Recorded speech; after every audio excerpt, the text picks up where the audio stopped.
Well, this update seems very interesting because obviously, as you all know, there's been a bit of a kerfuffle, shall we say, about a potential pay per mile scheme for drivers. But Transport Secretary Heidi Alexander has put those rumours to bed apparently, or has she? I'll get onto that in a minute, but she is quizzed in the comments about what next week's budget might mean for motorists and rail passengers, and she made it clear that there are no plans for such a scheme. But don't celebrate just yet, I got a feeling we'll all be saying, because Keir Starmer apparently is being promising a fair budget to help with the cost of living. Which I don't know about you, but I think will be anything but fair unless you're an illegal migrant, but hey, I could be wrong. Conservative MP Charlie Dewhurst was worried that a pay per mile charge would hit rural drivers hard, as they tend to rely more on their cars, which obviously, yes, they do. He asked if Miss Alexander thought that such a charge would unfairly impact rural areas like his, calling it another blow to the countryside and motorists.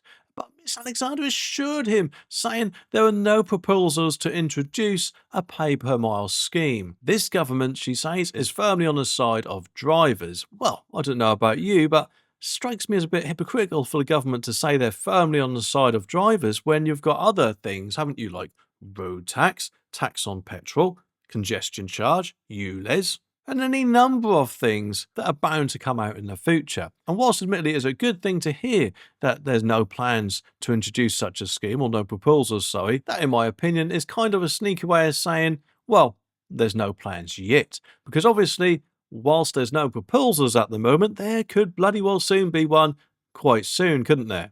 Which, if anything, is leaving the door open to all this to begin with. She also talked about the government's commitment to improving infrastructure network and the £24 billion being invested in motorways and local roads, including reports to budgets, flyovers and tunnels.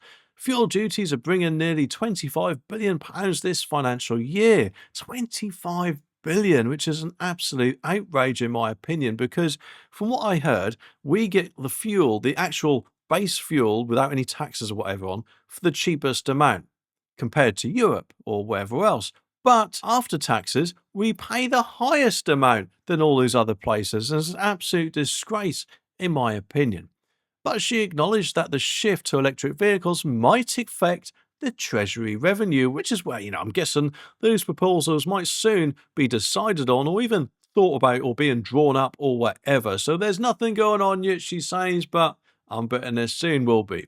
And a government spokesperson said they want a fairer system for all drivers while supporting the move to electric vehicles, and they're offering grants to help with the initial costs of eligible vehicles, which they can't have it both ways. How can you say you want to create incentives for people to move over to electric and then tax them for it? It's just absolutely ridiculous. And yes, obviously everyone else has to pay tax for petrol and diesel in their fuel, but it just makes me wonder if this pay per mile system would eventually roll out to petrol and diesel drivers for something called fairness, as I'm sure the government would see it as, because they'd say, oh, well, we can't charge EV drivers pay per mile, but not petrol or diesel ones. And admittedly, I could be wrong by saying that, but they're bound to say then, well, if you don't want to pay fuel tax, come over to EVs. Even then, more than likely, both will be paying pay per mile. And perhaps, yes, admittedly, that is probably me thinking out aloud rather than government policy. It just makes me wonder if that's what we'll all be in line for later on down the line. And if I am right, then maybe I should play the lottery,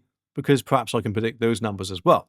Miss Alexander defended the government's transport policy, accusing the Conservatives of dither and delay. And yes, we've heard those words before, haven't we? Dither and delay. Good old Boris accused, Keir Starmer, or maybe even Jeremy Corbyn of that several times, I'm sure. But Shadow Transport Secretary Richard Holden wasn't impressed, pointing out potential fare rises, increased air passenger duty and other economic pressures.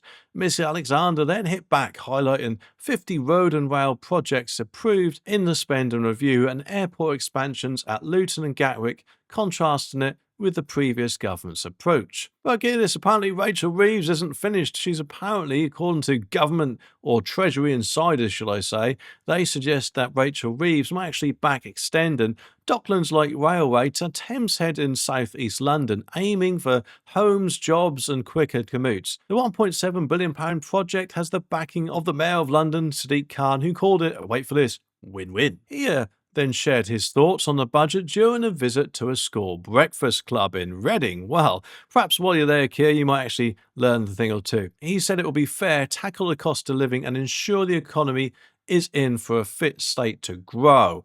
It will hopefully be in a fit state to grow when reform take over and change anything, or more than likely nearly everything that Labour are going to put in. Because let's face it, I don't know about you, but if anything, it seems this budget is going to be the nightmare budget before Christmas.